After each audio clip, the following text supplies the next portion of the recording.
All right, we're showing you how the media edits things.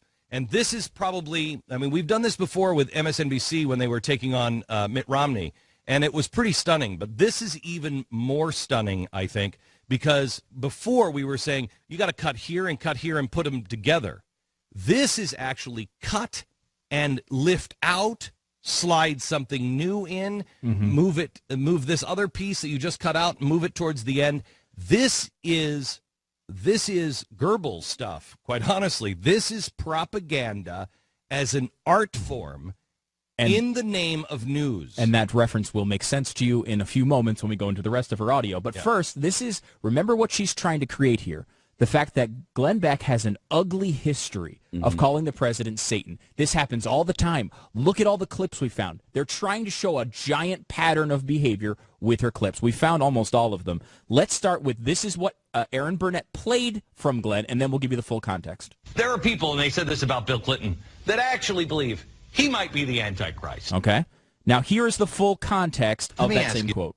Go ahead. This is an interview, by the way, with John Hagee, who at the time was being accused of thinking the president was the Antichrist, and they were trying to tie him to John McCain. The reason why I talked about this story is because this story was out that John McCain was trying to say that maybe he's the Antichrist and everything else. And so I had John Hagee on to answer it. And to be fair, CNN, the network Erin Burnett is on, also reported about the same type of controversy during the election. It was talked about routinely. Yep. You had Hagee on to make sure you got him on the record on this. Here's Let me ask you, and this is, I guess I get so much email on this, and I think a lot of people do, and I've only got a couple of seconds. Then they say, Glenn, you in the media, you've got to wake up. Barack Obama's making people faint and cry and everything else, and he's drawing people in. And there are people, and they said this about Bill Clinton, that actually believe he might be the Antichrist. Stop. Odds that Barack Obama is the Antichrist. Okay, that is, so you're mocking the concept of it. Clearly mock. Okay. Laughing about it. And I'm trying to make a point that he is not. And you've got to go on the record here clearly so anybody, because he has credibility. He is the self-professed end times expert. I mean, he's one of them. Now, and then the next words, the response from John Hagee, which you didn't hear in the Erin Burnett setup. No chance. Okay. No chance. No chance. Now, it's interesting because that's one. So the first clip she played was. But you notice they put him in that clip, so you do see him because they have made John Hagee. They have so maligned John Hagee that you don't even know who John Hagee is anymore. So you expect him to say, "Oh yes, absolutely, there is a chance." That's why they don't include him saying it, because it's a double smear. Yeah. Now remember, they're trying to create this idea that Glenn says this all the time. So they used, and are there people, they said this about Bill Clinton, that actually believe he might be the Antichrist. So you see that he's mocking this there. Here's another clip from their montage, a separate clip in their montage. Go ahead, Pat. Odds that Barack Obama is the Antichrist. Okay, stop. That's what she played. That you might recognize that as the direct next sentence that you said in the Hagee interview. So what they did there is they took the same interview, 2 consecutive sentences, split it in 2 parts, and separated it in the montage. And so it looked like it was something completely different. Right, and put something else in between. So it looks like you said it multiple times when it's just the next sentence. If I'm not mistaken, there are 2 separate camera shots, too. So it looks like a different time, right. But if you go back and look at it, you'll see I'm wearing the same tie and everything else, because it's the next sentence. But and this is why I say this is propaganda stuff. This is totally smear and slander. They are opening up and making it appear as something that it is absolutely not. Okay, so here's the full context of that remark. There are people, and they said this about Bill Clinton, that actually believe he might be the Antichrist. Clip 1. Odds that Barack Obama is the Antichrist. Clip 2. No chance. Okay, so you heard that. All right, so again, now they're using that as 2 separate clips. They're trying to say you do this all the time. So what about the next clip? This is a separate clip, again, of you, because you're obsessed with this topic. Here is what you said. Some of the Book of Revelation crazies out there actually believe that Barack Obama is the Antichrist. Oh, my gosh. Wow, you're addressing it again. Now, this was the clip that CNN used with Erin just a minute ago. With Erin Burnett. Now, here is the full context of that clip. I was speaking with evangelical pastor John Hagee. We were heading on into a break, and I asked the self-professed end-of-days expert about the fact that some of the Book of Revelation crazies out there actually believe that Barack Obama is the Antichrist. I'm not bringing Here it is. Let me ask you that. And this is. I'm not bringing it up in a separate deal. I am relating the story the very next day. Yeah. Just like making the same point. When news follows a story, and that's what this was at the time. This was a news story. It was in the news cycle, and CNN was reporting on it. CNN, not my show. I was on CNN headline, but CNN proper was also reporting on this story. So the next day, I'm recapping. I talked about it, and they make it look like, again, a separate time I'm bringing it up. Yeah. Now listen to this. Clip 1 is a sentence about an interview where you're asking somebody about this. Clip 2 is the next sentence in that where they split it to make it look like they had more. Clip 3 is the next day you reviewing the same clip of clip 1 and clip 2. So they have 3 clips of this supposed pattern of behavior that are all the same exact interview. And here's what they're saying. They're trying to make you believe, and not you, but people who don't know me. Yep. Believe that this is something that I do all the time. It is complete hogwash. Yeah. I don't say this. Look, I've resigned myself to my position in it. While I was on CNN, 4th most admired man in the world between the Pope and Nelson Mandela. Because of what these guys have done to me, I have, and some of the things that I've done to myself, quite honestly. I mean, I've helped them along on a few things.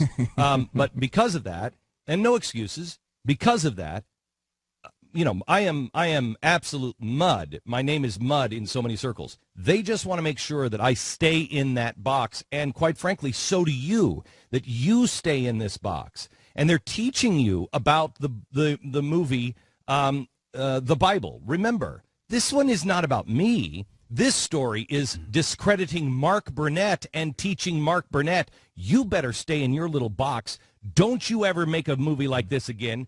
Don't you ever hang out and talk to people who are anybody but us. Don't you ever do that again. That's what this really is. Now, I don't believe Erin is part of that. Erin is, and I say this sincerely, Erin, I know what it's like to be on the verge of being fired. I know what it's like to have horrible ratings. I've had them. Of course, I haven't had, well, in the first... It's been a while, but... Yeah. Well, even in television, I think your best ratings were my worst ratings when I first started doing it 2 months in. But yeah, anyway, sister station. I mean it sincerely. It is sad what is happening to you and what you're allowing, and it's hard, and I understand that, and I do understand that, but don't lose yourself. Yeah, I don't understand it. I don't understand this direct lie. She knows what she's doing. Yeah, she does. The producers knew what they were doing. Yeah. She knows what the producers did. CNN. Everybody's in this with their eyes wide open. Absolutely. It's despicable. Real quick, I just want to add the last part, because this is really the important part. She then takes, after all of this propaganda, she then compares me to Mahmoud Ahmadinejad. She then compares me and saying that, you know who else has called him the Antichrist? Mahmoud Ahmadinejad. So she plays Mahmoud Ahmadinejad. And she's saying that to me. Yet, just last week, she asked former First Lady Laura Bush if we should not just give Mahmoud Ahmadinejad a pass on anti-Semitism. Anti-Semitic, anti-American. Does the U.S. need to accept that when we want to make change? What do we need to accept? Perhaps this: the Zionist regime and the Zionists are a cancerous tumor. Even if the Zionists remain on one span of the land of Palestine, it's dangerous because they will come to have a legal and official government. Is it possibly that one? Is that what we should accept? Is that what we should accept? Should we accept Zionism is the modern times plight of the human society? And when we meet the European politicians and they say they speak transparently about everything, but they refrain from talking about the Zionist regime, which proves that Israel is the axis of unity in the world's hegemonic powers? Or is it perhaps that we should accept Israel is nothing more than a mosquito which cannot see the broad horizon of the Iranian nation? Or should we accept the Zionist regime's establishment was based on numerous depiction and lies of the biggest lies was the Holocaust? So Anti-Semitic, anti-American. Does the U.S. need to accept that when we want to make change? She compares me to Mahmoud Ahmadinejad when she's talking to Laura Bush a week ago. She says, maybe we should just accept this. And she's willing to accept those things for change. But me making a comparison of separated by birth is a huge scandal. Yeah, it's bad for you to compare the appearance of an actor and the president, but it's okay for her to say you're the same as a vicious, brutal, murdering dictator. Right. Now listen, that's okay. Here's the thing. I want you to know the tricks of the trade. I wouldn't have believed television was this way. In fact, I'm on record saying for a very long time, up until I started working at CNN, that I don't believe that people, the media, they're colluding or they know really what's going on. I still do not believe that the people in the media are colluding in the ways that everybody thinks. They have very small circle of friends. They are very bigoted and small-minded people that are never forced to look at their own point of view and are never held to task. Never. And so they are allowed the opportunity to become small-minded and bigoted. Anything outside of their worldview or their Park Avenue or their Central Park West worldview is just, it doesn't exist. It's not worthy of anything. And I would not have believed, and that's as far as I went, until I saw the editing of tape from MSNBC during the election. When I saw that, I couldn't believe it because I know how to edit things. Pat and I used to edit things all the time when we were doing comedy radio shows. And, you know, you can edit things to make them sound funny. And so I know what it takes to edit. And I know how you have to do it intentionally and everything else. And for news to do that is one thing. And we know what we have in MSNBC.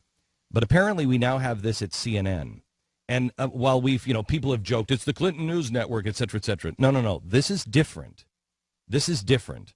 When you can slander someone and you can obviously make edits, you cannot convince me or any thinking jury that you did this unintentionally, that you didn't know what you were doing. You knew exactly what you were doing. I don't need an apology from them. Maybe we let the courts decide. I don't need an apology from them. What I am asking CNN for, and I know some of the good people at the top of CNN, what I'm asking is this what America should now expect from your journalists, not your opinion people, your journalists? Is this the kind of news? I'm irrelevant, quite honestly. But what's going to make you stop editing other people's tapes? If you can just is there a line? Is there a rank of people that you can edit and smear and slander? And you stop when it's really important? And who in your company decides who you can slander and who you can't? I'd like a statement, either rejecting this kind of journalism or letting the American people know.